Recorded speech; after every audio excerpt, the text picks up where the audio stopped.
এই মেকআপ লুকটা আমি কিভাবে করেছিলাম চলো সেটাই তোমাদের সাথে আজকে শেয়ার করি।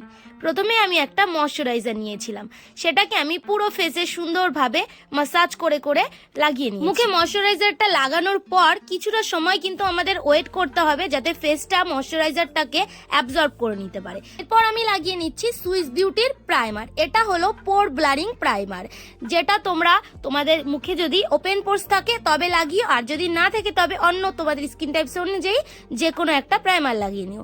এরপর আমি ইউজ করে নিলাম পিএসির ফাউন্ডেশনটাকে আমি প্রথমে লাগানোর পর তারপর বিউটি ব্লেন্ডার দিয়ে সুন্দরভাবে ফেসে ব্লেন্ড করলাম। আর বিউটি ব্লেন্ডারটা কিন্তু অবশ্যই প্রথমে ভিজিয়ে নিতে হবে, তারপর সেটা থেকে জলটা সুন্দরভাবে চিপে নিতে হবে, তবেই কিন্তু সুন্দরভাবে ফেসে ফাউন্ডেশনটা ব্লেন্ড হবে, নয়তো ফাউন্ডেশনটা কিন্তু ব্লেন্ড সুন্দরভাবে ফেসে হবে না। ফেসের সাথে সাথে ফাউন্ডেশনটাকে আমি কিন্তু আইলিডেও ব্লেন্ড করে নিয়েছি, কারণ আমি কোনো কনসিলার আজকে ইউজ করব না। এরপর আমি ক্রিম ব্লাশারটাকে কিন্তু আমি ফেসে সুন্দরভাবে লাগিয়ে নেওয়ার পর ব্লেন্ডার দিয়ে সেম যে ব্লেন্ডারটা আমি ফাউন্ডেশন ইউজ করেছিলাম সেই ব্লেন্ডার দিয়ে ব্লেন্ড করে নিলাম। তোমরা চাইলে ব্রাশও ইউজ করতে পারো। আর এই মেকআপ লুকটা যেহেতু খুবই সফট এবং অল্প প্রোডাক্ট দিয়ে করছি, তাই এখানে আমি ক্রিম ব্লাশারই ইউজ করব, আর কোনো পাউডার ব্লাশার অথবা অন্য ক্রিম কন্ট্রোর বা পাউডার কন্ট্রোর করব না। বেশি কিন্তু ব্লেন্ড করা যাবে না কোনো প্রোডাক্টকেই, তবে কিন্তু ব্লেন্ডারেই সব প্রোডাক্ট উঠে আসবে। সেম ক্রিম ব্লাশারটাকে কিন্তু আমি আইলিডেও লাগিয়ে নিলাম এবং সুন্দরভাবে আমি একটু আঙুলের সাহায্যে স্মাচ করে দিলাম। এতক্ষণ ফেসে যে ক্রিম প্রোডাক্টগুলো ইউজ করেছিলাম সেগুলো সেট করার জন্য আমাদের ইউজ করতে হবে একটা পাউডার। এবার আমি সেই পাউডারটাই ফেসে ইউজ করে নিলাম এবং সুন্দরভাবে প্রোডাক্টগুলোকে ফেসে সেট করে দিলাম।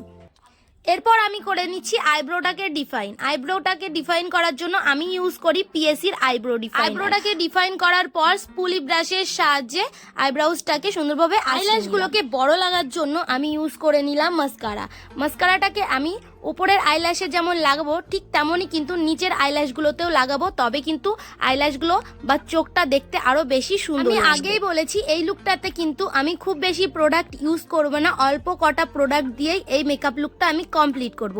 তাই আমি এখানে কোনো পাউডার ব্লাশার পাউডার কন্ট্রোর কিছুই আজকে ইউজ করব না। এরপর আমি লিপটাকে প্রথমে একটা ডার্ক কালার দিয়ে ড্র করে নিচ্ছি। অবশ্যই লিপটাকে আমাদের ড্র করতে হবে ডার্ক কালার দিয়ে, কোনো রকম লাইট কালার দিয়ে কিন্তু লিপটাকে ড্র করলে ভালো লাগবে না দেখতে। প্রথমে তো লিপটাকে সুন্দর করে ড্র করে নিলাম, তারপর আমি সেম কালারটাকে ব্রাশের সাহায্যে একটু ভেতরের দিকে ছড়িয়ে দিলাম বা স্মাচ করে দিলাম। এরপর আমি ইউজ করে নেব একটা লাইট কালার। এই কালারটাকে আমি লিপসের ভেতরে সুন্দরভাবে ব্রাশের সাহায্যে প্রথমে লাগিয়ে নিচ্ছি, তারপর আমি লিপসের সাহায্যে কালারটাকে স্মাচ করে নেব।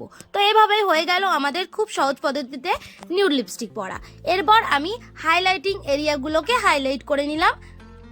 ভেগা হেয়ার ওয়েভ দিয়ে আমি চুলটাকে একটু ওয়েভ করে নিয়েছিলাম, তাছাড়া কিন্তু চুলে আমি আর কোনো রকম স্টাইল করিনি, এভাবেই আমি ওপেন রেখেছি। খুবই অল্প প্রোডাক্ট এবং খুবই কম সময়ে এরকম সফট একটা মেকআপ লুক কিন্তু তোমরাও ক্রিয়েট করতে পারো।